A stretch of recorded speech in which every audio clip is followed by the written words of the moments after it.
Los niños que viven en el campo entran mucho y juegan afuera y así sucesivamente, tienen muchas menos alergias, tienen mucho menos asma. Básicamente, el sistema inmunológico aprende qué es importante, cuáles son los microbios ante los que debe reaccionar con una respuesta fuerte o cuáles son los microorganismos que son inofensivos. Y solo interactúan con nosotros sin hacernos daño. El hecho de ser hombre es un factor de riesgo. Los hombres suelen tener infecciones más graves en general y esto se observó muy claramente con el COVID. Los hombres tuvieron significativamente más infecciones graves que las mujeres durante el COVID.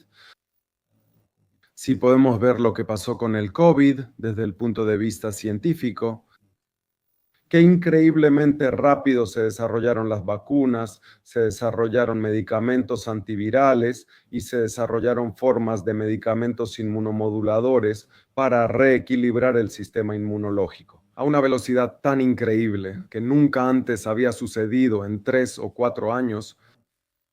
Tuvimos la causa de la enfermedad, tuvimos medicamentos para tratar la enfermedad y tuvimos vacunas para prevenir la enfermedad. Nunca antes en la historia se había logrado esto. Bienvenidos, queridos amigos. Hoy nos acompaña Mihai Netea, infectólogo del Centro Médico Universitario Radboud en Países Bajos. Bienvenido, Mihai. Gracias.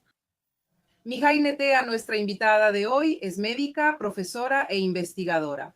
Él estudió en la Universidad de Klug, obtuvo su doctorado en la Universidad Radboud y continuó con investigaciones postdoctorales en la Universidad de Colorado. Regresó a Europa y desde el año 2008 es jefa de la sección de biología experimental en el Departamento de Medicina Interna en el Centro de Medicina de la Universidad Radboud. Gracias. Es, como dice, infectóloga y quizás sea bueno pedirle que nos explique exactamente qué significa eso.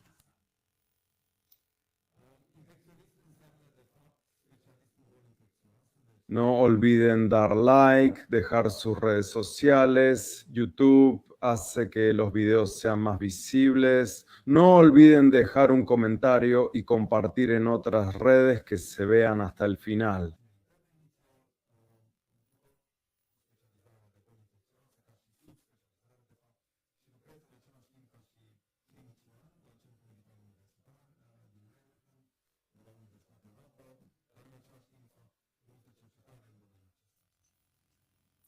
Mihai, creo que nos vimos hace 2 semanas en Holanda y te hice una pregunta general que repito ahora. La gente tal vez quiera saber por qué se pueden rejuvenecer ratones en el laboratorio, como leí yo, pero no los humanos. Esa es una muy buena pregunta. Primero que nada, tenemos que preguntarnos si la pregunta es correcta o si la respuesta que sugiere la pregunta es la correcta, porque en la pregunta dices que las personas no pueden rejuvenecer. Depende de lo que entendamos por eso. En realidad creo que las personas pueden hacer muchas cosas para ralentizar el proceso de envejecimiento.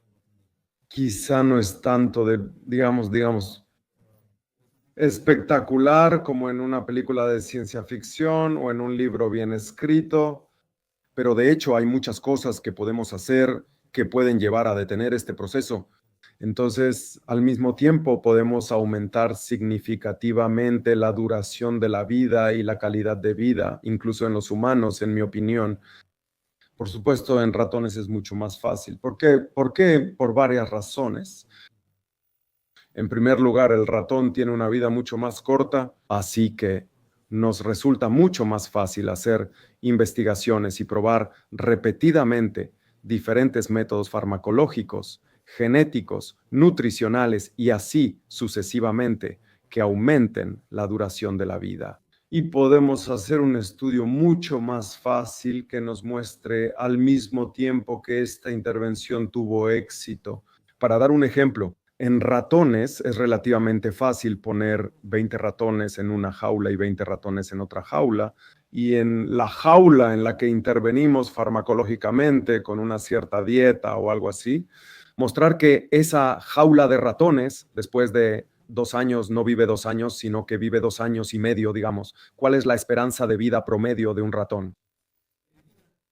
Esto es mucho más difícil en humanos, ya que no es ético hacer ese experimento.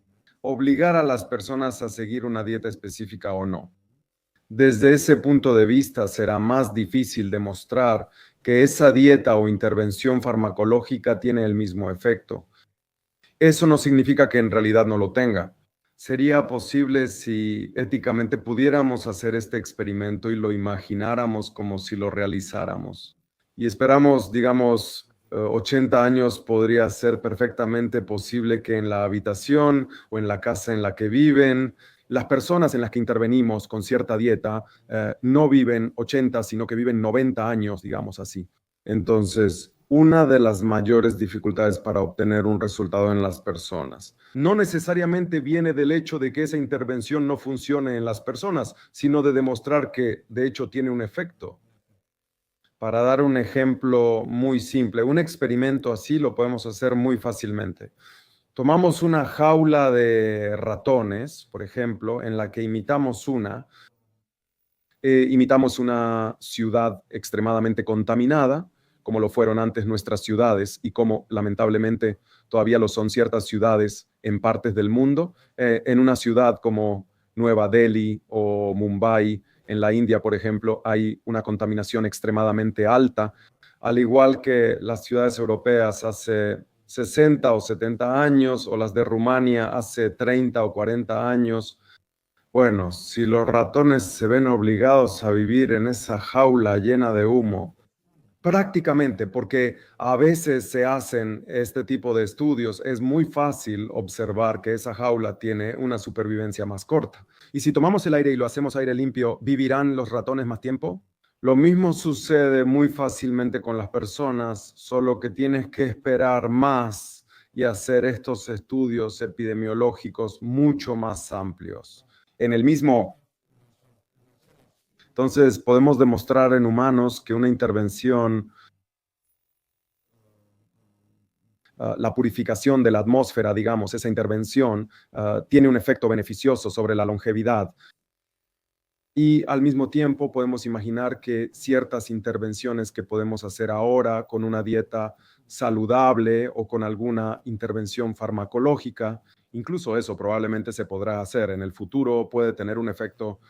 La dificultad viene de demostrar que ese efecto realmente ocurre y los estudios son mucho más largos. Y si estamos en el área de preguntas que surgen y que necesitan una respuesta científica, existe esta creencia de que la exposición a microbios en la infancia ayuda a la inmunidad. ¿Existen pruebas? De hecho, existen pruebas muy sólidas para esta hipótesis.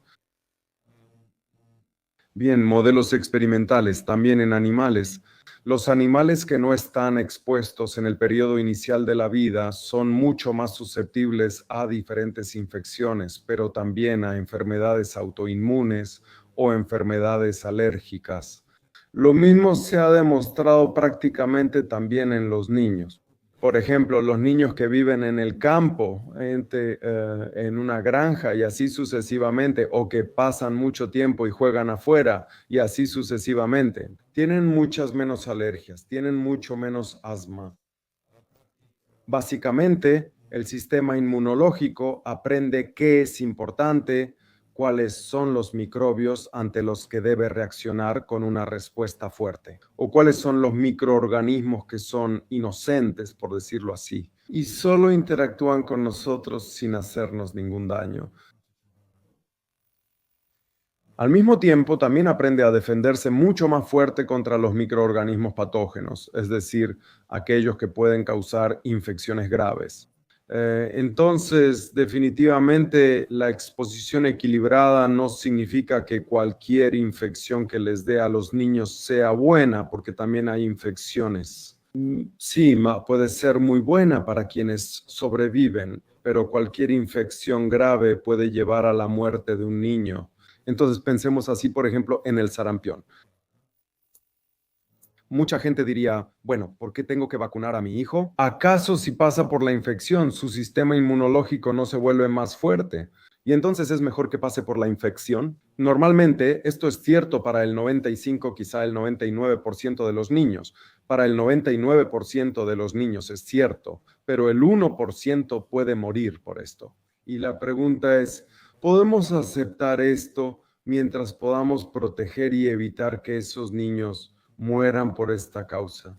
En mi opinión, es crucial que todos vacunen a sus hijos contra el sarampión y su sistema inmunológico puede fortalecerse muy bien y muy fácilmente mediante infecciones mucho más leves que no son peligrosas y que no matan a ningún niño. Entonces, en mi opinión, debemos dejar que los niños y los recién nacidos se fortalezcan, que fortalezcan su sistema inmunológico a través de infecciones inocuas que tengan las que les tocan y las que todos tenemos, porque todos pasamos por eso a veces. Entonces, esas son infecciones que podemos permitirnos aceptar sin ningún problema y que ayudan a fortalecer el sistema inmunológico de un niño. Y las infecciones graves, que en cierto porcentaje de los niños pueden causar la muerte, esas son las que debemos combatir con la mayor fuerza posible.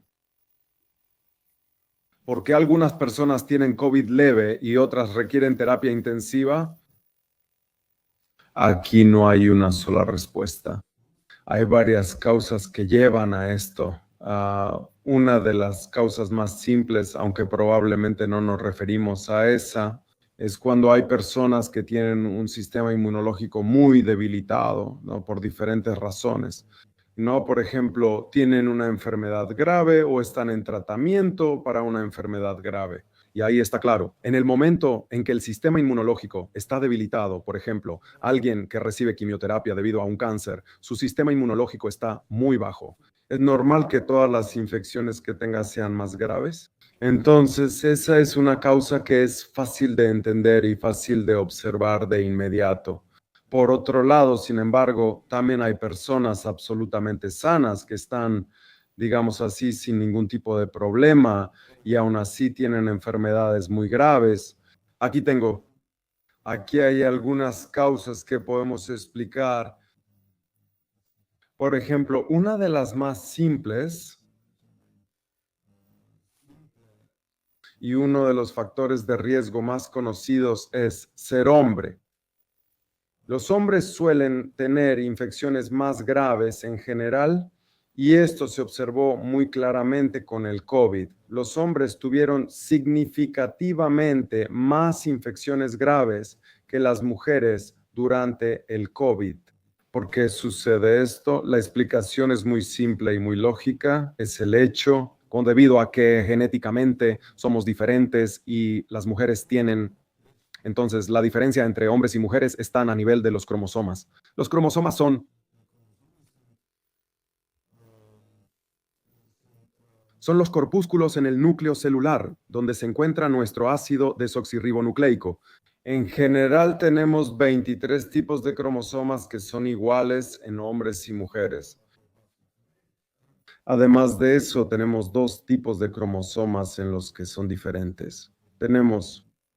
Las mujeres tienen 2 cromosomas X. Las mujeres, en cambio, los hombres tienen un cromosoma X y uno Y, y eso determina también el sexo y así sucesivamente. Pero lo que es muy importante decir es que el cromosoma X es un cromosoma grande, así que contiene muchos genes y tiene muchísimos genes inmunes. Entre ellos, uno de los receptores más importantes para el virus que causa la infección de COVID, el virus síndrome respiratorio agudo, severo coronavirus 2, reconocido en las células inmunes. Las células blancas de nuestra sangre lo reconocen como un virus y el sistema inmunológico reacciona a través de este receptor. Entonces, es una molécula en la superficie de las células inmunes que reconoce el virus. Dice, esto es un virus, tengo que defenderme contra él. Bueno, las mujeres tienen el doble de receptores para este virus que los hombres. Entonces, reconocen el virus mucho más fácilmente y pueden activar su sistema inmunológico mucho más fácil que los hombres. Y por eso, por ejemplo, las mujeres en general han tenido COVID. Eso no significa que no haya habido mujeres con la enfermedad grave, pero en general hubo menos mujeres que hombres con enfermedad grave. Esa es una causa. Lo mismo se puede explicar por la forma en que reacciona el sistema inmunológico ante una infección viral. El 90% de los pacientes que murieron por COVID no fallecieron directamente por el virus, en el sentido de que el virus se multiplicó en su sangre y mataron a la persona, ¿no? Muchísimas personas murieron de COVID por una reacción inadecuada del sistema inmunológico que produjo demasiada inflamación, demasiada activación del sistema inmunológico, que empezó a atacar al azar otros órganos propios. Y por supuesto, el 95% de las personas que tuvieron COVID tuvieron un COVID leve o moderado, así que no tuvieron problemas. Pero aproximadamente el 5% tuvo una forma más grave de la enfermedad y eso se debe a una reacción inadecuada del sistema inmunológico. Aquí también juega un papel lo que mencionábamos antes, ¿no? Sobre la exposición.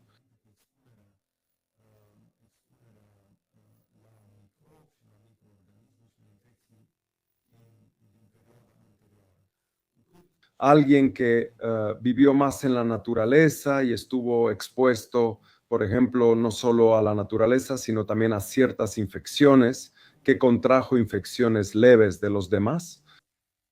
El sistema inmunológico aprendió cuándo debe defenderse y responder fuertemente ante una infección y cuándo debe tolerar una infección y decir, sí, es una infección, pero no tiene que reaccionar tan gravemente como para causar problemas. Bueno, esas personas, en cambio, que no han tenido esa exposición, esa educación del sistema inmunológico, su sistema inmunológico reacciona muy fuertemente, de manera inadecuadamente fuerte, ante una infección relativamente leve. Esas personas pueden tener una forma muy grave de la enfermedad.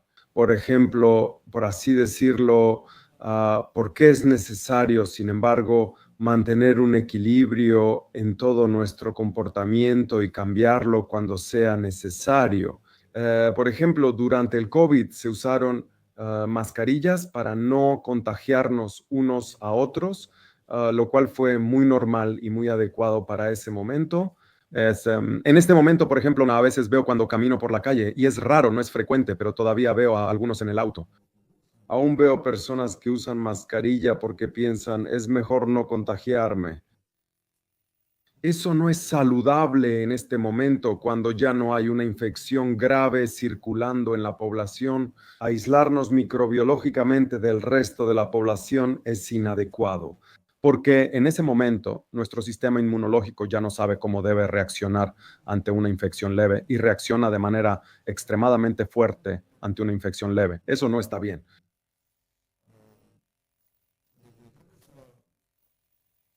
Así que mantenemos, por decirlo así, el equilibrio y cuando sea necesario tomar una medida, la tomamos, pero cuando no sea necesario, también debemos dejarla de lado con la misma facilidad. Entonces, desde este punto de vista, hay muchos factores que influyen en la manera en que nuestro sistema inmunológico reacciona a una infección. Y eso determina a largo plazo qué tan graves se vuelven las infecciones para nosotros. Algunas cosas no podemos cambiarlas.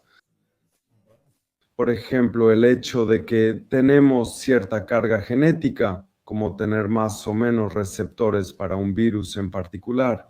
No puedo hacer nada, no puedo cambiar eso y no hay nada que hacer. Así es, entonces tenemos que vivir con eso, pero hay ciertas cosas que sí podemos hacer. Tener, por supuesto, una vida equilibrada, de tal manera que nuestro sistema inmunológico reaccione normalmente ante una infección. Tener contacto con la comunidad, de tal manera que nuestro sistema inmunológico reciba una educación adecuada respecto a las infecciones que adquirimos, y así sucesivamente. Menciono la forma en que influimos en nuestro sistema inmunológico. ¿Cómo puede la dieta, por ejemplo, influir directamente en el sistema inmunitario? La dieta puede influir en el sistema inmunitario, solo que debemos pensar que esto ocurre con el tiempo. Entonces, el hecho de que lo hagas una vez no tiene mucho efecto, pero una dieta diferente a largo plazo puede modificarlo. ¿Cómo sucede esto? La dieta modifica el sistema inmunológico a través de dos mecanismos. Uno de los mecanismos son los compuestos de la dieta que están contenidos en la dieta. A los metabolitos les llamamos entonces las diferentes sustancias químicas que están equilibradas y que se utilizan por el cuerpo, que también determina el aporte de energía. Mientras la energía que nos da la dieta sea igual a la que consumimos, está perfecto, porque así mantenemos un cierto peso. Por supuesto, debemos tener cuidado e intentar que ese aporte energético no sea excesivo de forma continua, porque en ese momento ganamos mucho peso y eso puede influir negativamente, incluso en el sistema inmunológico. Entonces, ese es un factor. El segundo factor por el cual, y la dieta también nos proporciona una alimentación equilibrada, aporta vitaminas y ciertos minerales que son cruciales para el buen funcionamiento del sistema inmunológico. Ahora tenemos que pensar, está muy claro que los efectos de la dieta sobre el sistema inmunológico se pueden ver especialmente cuando tenemos deficiencias de algún componente en particular. El efecto es mucho más fuerte, por ejemplo, si alguien tiene una dieta en la que no hay vitamina D o en la que no hay zinc. El zinc, por ejemplo, es muy importante para el sistema inmunológico. Si hay una deficiencia de zinc, no está bien. Pero ahora no debemos pensar que de repente no estamos consumiendo zinc, porque el zinc está en muchos alimentos. Entonces, cuando comemos de manera equilibrada, comemos vegetales, pero también comemos carne y así sucesivamente, de forma proporcionada, tenemos lo necesario, no hace falta tomar más cosas. Cuando alguien, en cambio, tiene una dieta equilibrada y buena y todo está bien, ¿qué aporta esa dieta? Es muy difícil mejorar nuestro sistema inmunológico tomando 20 tabletas de otras vitaminas al día. Eso no suele pasar. La dieta es clave para darte lo necesario, pero cuando ya lo tienes, es difícil influir en el sistema inmunológico y tampoco es necesario. Una segunda forma indirecta en la que la dieta influye en el sistema inmunológico, al modificar el tipo de microorganismos que tenemos en el intestino y que con el tiempo también pueden afectar el sistema inmunológico. Pero, una vez más, los efectos de la dieta sobre el sistema inmunológico son cruciales porque aportan todo lo necesario para una respuesta inmune adecuada. Pero en el momento en que esto se logra, y en principio la dieta de alguien es normal y equilibrada, aporta todo lo necesario, aporta para una respuesta adecuada una dieta normal, equilibrada y apropiada. Entonces es relativamente fácil pasar de estar muy bien a estar mal, pero es mucho más difícil pasar de estar muy bien a ser excepcional, porque es muy difícil subir el estándar cuando ya está muy bien. No es necesario que te esfuerces mucho ahora. ¿Qué significa cuando se dice que la inmunidad viene del intestino? Creo que eso se dice así. No debemos olvidar que estamos en interacción con el exterior, prácticamente, por supuesto, también a través de la piel y así sucesivamente. Pero la piel es un órgano que nos protege muy bien de la interacción con el exterior. Mientras que, por ejemplo, la interacción con el exterior se realiza principalmente a nivel intestinal, porque ahí prácticamente comemos alimentos y así sucesivamente.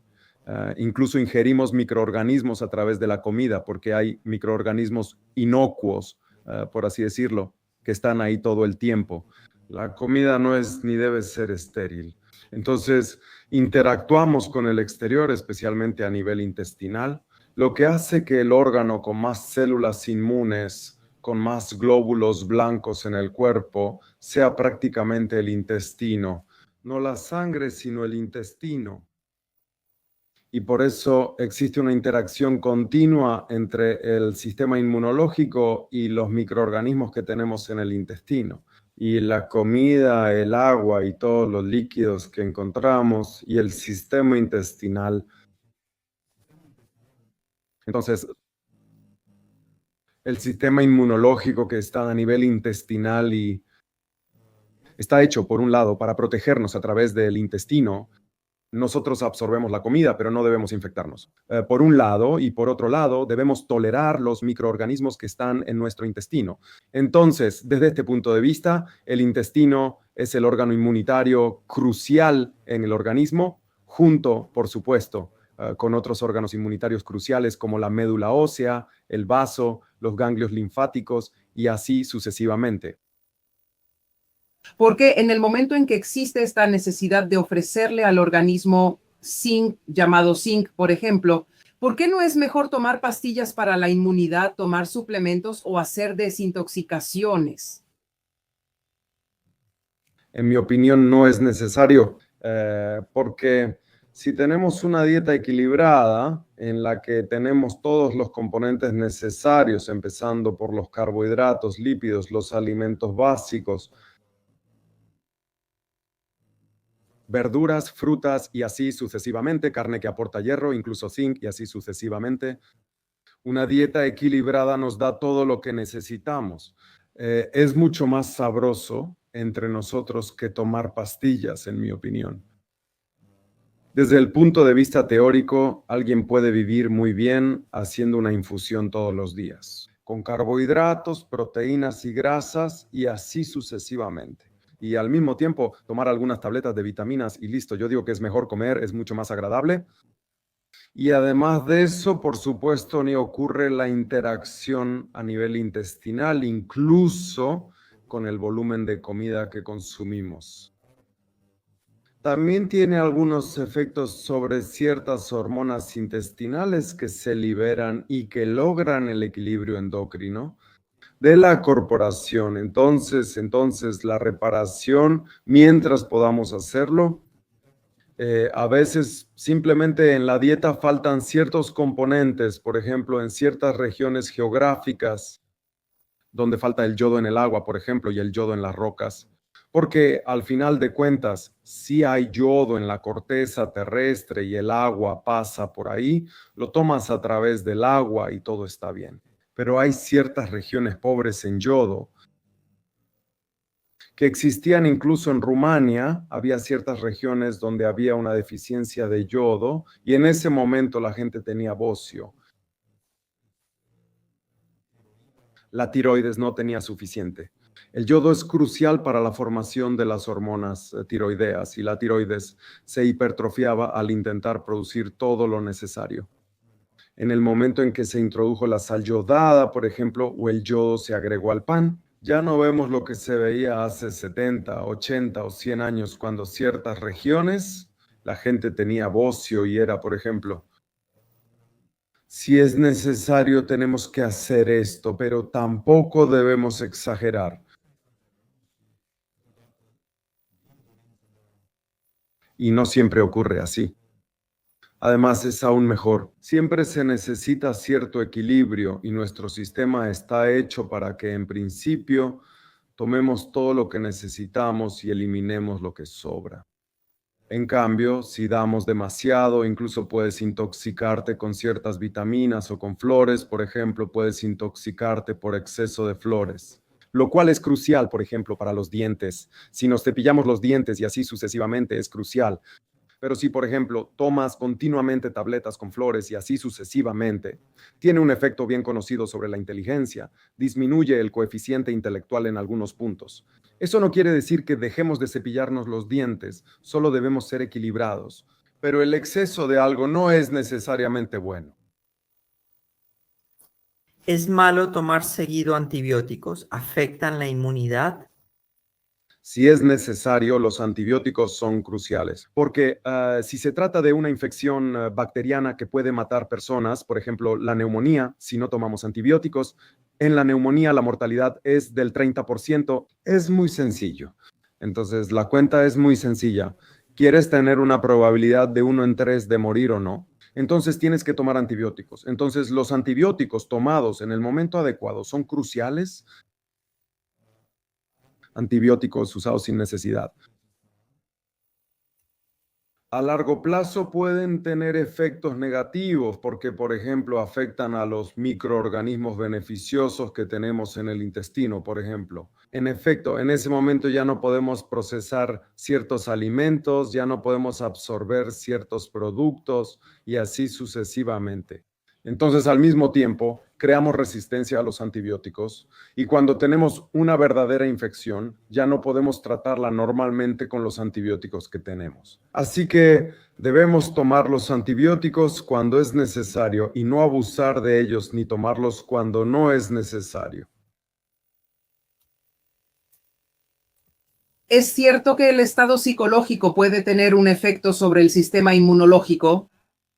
Por supuesto que sí. El estrés y cuando una persona está muy estresada o muy molesta o algo así, tiene un efecto inmunosupresor, así que definitivamente disminuye el nivel del sistema inmune. Y esa persona es más susceptible a infecciones a largo plazo, probablemente también al cáncer, aunque eso es más difícil de estudiar, pero a infecciones, a enfermedades cardiovasculares, por ejemplo, definitivamente sí. ¿Puedes estar demasiado limpio? ¿Por qué los niños que juegan en el lodo parecen más sanos? Entonces, esto nos lleva de vuelta a la discusión que teníamos hace unos minutos. Definitivamente puedes estar demasiado limpio. Entonces, especialmente los niños, cuando son pequeños, es muy bueno que jueguen afuera, ya sea en el pasto o en la arena. Eso no es ningún problema. Al contrario, en ese momento entran en contacto con todo tipo de sustancias del exterior que son absolutamente inofensivas para ellos. Incluso entran en contacto con microorganismos de plantas que no son infecciosos para el ser humano, pero su sistema inmunológico aprende entonces cuál es la diferencia entre una infección grave y los microorganismos que son absolutamente inocuos y sin problemas. Y entonces su sistema inmunológico sabe cómo reaccionar adecuadamente en momentos de crisis y en ese momento ya no más. Entonces, definitivamente la incidencia de alergias y asma es menor, la respuesta inmune contra las infecciones es mejor y así sucesivamente. Entonces, definitivamente sí. Un niño que se mantiene en casa, aislado todo el tiempo, limpio y bañado todos los días, no significa que en ese momento no esté sano, que esté muy sano. Pero cuando entra en contacto con algo, sucede. Por ejemplo, los niños que no van al kinder o algo así, en el momento en que van a la escuela, el primer año en la escuela, tienen infecciones una tras otra. Eso no significa que su sistema inmunológico sea malo. Al contrario, apenas está aprendiendo qué hacer y necesita tiempo. Entonces, durante 1 o 2 años van a tener un montón de infecciones.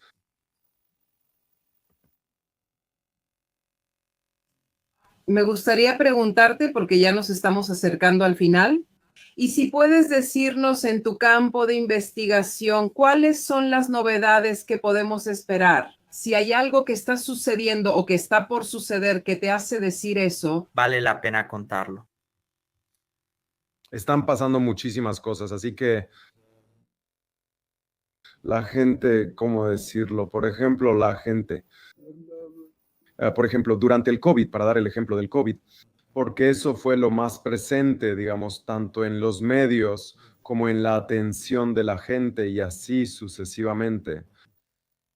Si podemos ver lo que pasó durante el COVID desde el punto de vista científico, qué increíblemente rápido se desarrollaron las vacunas, se desarrollaron medicamentos antivirales, se desarrollaron formas de medicamentos inmunomoduladores para reequilibrar el sistema inmunológico a una velocidad tan increíble que nunca antes había sucedido. En 3 o 4 años tuvimos la causa de la enfermedad, tuvimos medicamentos para tratar la enfermedad, tuvimos vacunas para prevenir la enfermedad.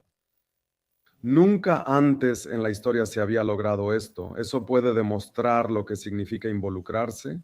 Por supuesto que de repente se invirtió tanto dinero en esta enfermedad porque fue necesario que todo el poder científico y económico del mundo se enfocara en una sola enfermedad y se resolviera. Ahora sabemos más sobre el COVID que incluso sobre la gripe o la tuberculosis, lo cual es realmente inimaginable para una enfermedad nueva, por ejemplo. Lo mismo sucede de manera mucho más silenciosa y tranquila, con muchísimas enfermedades en este momento, incluyendo el cáncer, incluyendo las enfermedades cardiovasculares y así sucesivamente. La mortalidad por cáncer, no olvidemos en los años 70, que son hace 50 años, para la vida de una persona es mucho, pero para una sociedad ya 50 años no es mucho, para la historia de la humanidad no es mucho. La mortalidad por cáncer era del 90%. curar el 10% de los cánceres. Bueno, en este momento podemos curar más del 50%. Así que en 50 años hemos logrado prácticamente reducir a la mitad la mortalidad por cáncer. Para dar un simple ejemplo, la mortalidad infantil por enfermedades en los países en vías de desarrollo, por ejemplo, en África o en la India o así, ha disminuido en 20 o 30 años más de 2 o 3 veces. Entonces, a la gente le gusta en la televisión decir lo que está mal. Hay muchas cosas que podemos mejorar, pero si vemos cuántas cosas se han hecho bien y cuántas cosas han mejorado en este tiempo, sigue siendo increíble considerando lo poco que ha pasado. Desde el punto de vista de la humanidad, digamos así, la humanidad como especie, nosotros como especie tenemos unos, digamos, como 350.000 años probablemente, pero nosotros hablamos de lo que ha pasado en los últimos 50 años o en los últimos 20 años. Entonces, la velocidad con la que se hacen descubrimientos, la velocidad con la que se desarrollan nuevas terapias, la velocidad con la que se hacen cosas nuevas, y son tantas que se vuelven casi banales, y por eso ya nadie habla de eso en la televisión. Sí, si hubiera pasado, algunos de los descubrimientos que tenemos cada semana ahora, si hubieran ocurrido hace 100 años o hace 80 años, habrían estado en la televisión todo el tiempo. Pero debido a que suceden tan seguido, estos descubrimientos importantes se vuelven casi banales y ya a nadie le interesan. Y desde ese momento solo mostramos las cosas malas que todavía existen o lo que sigue pasando y así sucesivamente. Y lamentablemente muchos sienten que la ciencia o la medicina ya no logra mantenerse al día o por el contrario, el nivel al que hacemos y se hacen estos descubrimientos es tan importante que los descubrimientos se han vuelto algo banal y eso ya no lo entiende la gente. Y tal vez eso debería decirse más. Mihai, ya que hablaste del tiempo, muchas gracias por el tiempo que me has dado. Con gusto, me alegra que hayamos conversado y también fue un placer para mí. Y Ada, hasta la próxima con el siguiente invitado. Adiós. Adiós.